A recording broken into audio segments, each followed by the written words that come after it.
the news. Kidding the news. What's the news across the station? We make fun of information. You wait. We hope you love news. Prime. I don't know how many people are going to get that. That would be the prime rib. That was. There's very, very few of them. I always get the second one or the fourth one. I never get the prime one. Hey, boys and girls, moms and dads, it's time once again for the Kidders, and it's our 67th edition, believe it or not. With me, as always, from Indiana, Mr. Tim Slagle. Good morning, sir. Good morning for me, not for everyone. The Chinese stock market is way down. There hasn't been a China crash like this since Hillary saw her latest poll numbers. or when she threw the dishes at Bill, you know. Yeah, they're down 8.5%. So if you got money in China, you're screwed.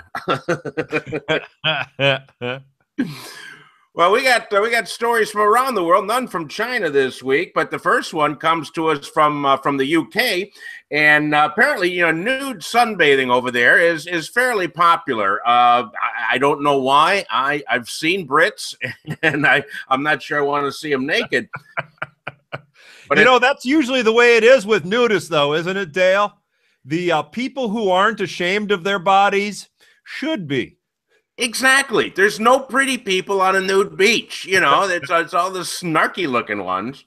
And it's in England, we didn't even get to the news yet, did we? What happened, did we? Well, not yet, but it's a nudist beach I like. It's called Studland. Studland. So, that says it all. And the people are out there just, waxing their willies and laying around. And they saw a drone overhead, which they said was taking pictures of their nakedness, and that bothered them. Actually, considering it was England and considering the way nudists usually look, I think maybe the drone was just lost. It just could have been lost in the white flash.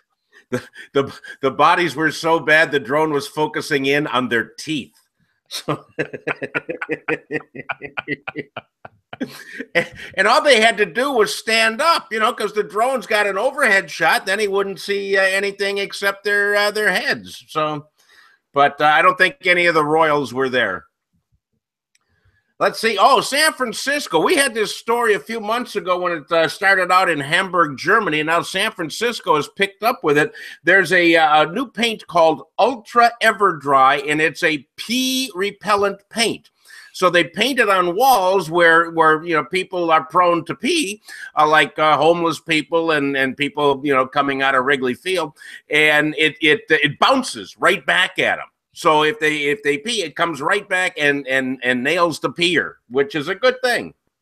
I think they should use it to paint fire hydrants. I had that same thing, just to mess with the doggy telegraph. Either that, or just use it to paint suits for visiting the monkey house. If I had that paint just as a practical joke, I would paint the urinals at Wrigley. People half in the bag go, what the hell's happening here? And they posted signs posted signs say, hold it, seek relief in another place. And they printed the signs in English, Chinese, and Spanish. So they're multilingual peers. But not German. But not German. They learned their lesson in Hamburg. All right, Colorado. Colorado's our next place where of course, pot is legal. It's a wonderful thing. In Lyons, Colorado, at the Colorado Cherry Company, it's a bakery, and they had a break-in by a bear who ate 24 of their pies, a couple of bags of cocoa, and a bag of sugar, and he ate all these pies except the strawberry rhubarb ones, wow. And he left them alone. Well, nobody likes rhubarb. Well, now there's an all-points bulletin in Colorado. They're looking for a bear with a fedora and a necktie. Look at this. Same stinking notes right here.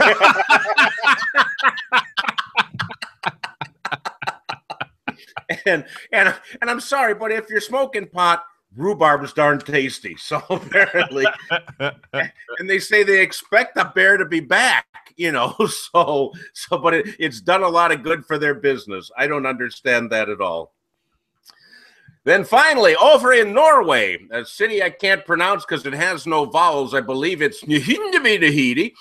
Over there at a golf course, they have a problem because it's apparently a guy that doesn't really like golf that much. And so he goes around at night and poops in the golf holes. And the weird thing about this is they say, we know it's a man because the poos are too massive to be from a woman.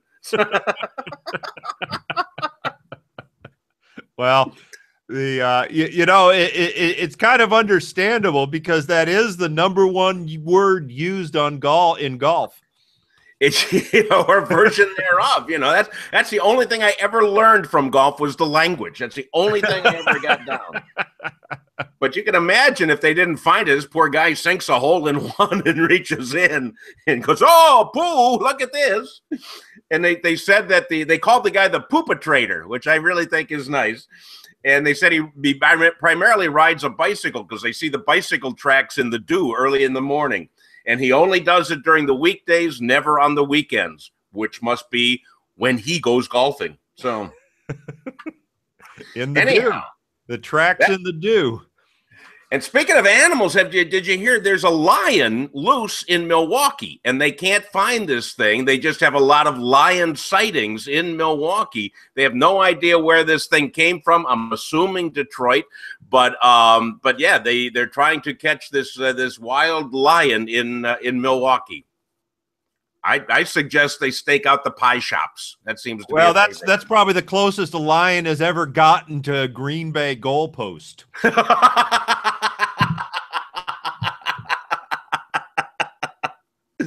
Well, that about does it for this week. We got another Republican has since entered the race. John Kasich, the governor of Ohio, is in the race. I think that makes about 37 people on the Republican side, and Donald Trump is still leading.